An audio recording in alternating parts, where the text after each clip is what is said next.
Des pluies diluviennes sont attendues. Comment se préparer au passage du phénomène, surtout dans des zones réputées inondables en pleine saison cyclonique? Certaines communes misent sur la communication et les actions préventives, comme le nettoyage des canaux aux abîmes, par exemple. Laetitia Broulet, Bruno Pancioville.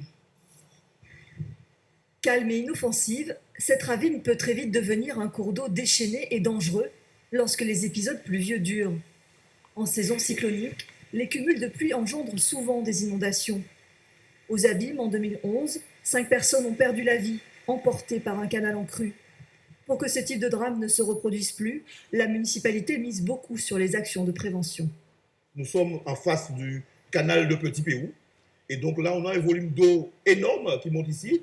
Et donc, nous faisons régulièrement, surtout à l'approche de la saison cyclonique, nous faisons des travaux de curage.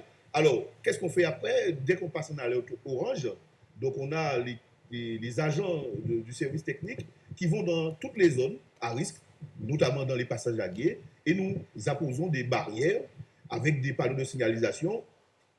La commune est une sorte de réceptacle des cours d'eau en provenance des grands fonds. Il y a quelques années, la municipalité s'est équipée d'un écrêteur de crue, une sorte de barrage qui permet de réguler les débits d'eau. On n'en voit pas plus parce que c'est quand même assez onéreux.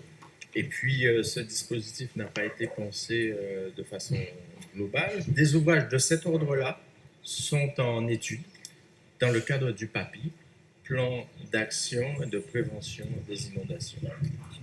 Les dispositifs mis en place par les communes jouent un rôle essentiel, mais vont de pair avec le comportement responsable de chacun. Face à une nature parfois imprévisible, la prudence et le bon sens sont les meilleures attitudes à adopter. Par ces temps de pluie, attention aux moustiques, à Aedes aegypti, le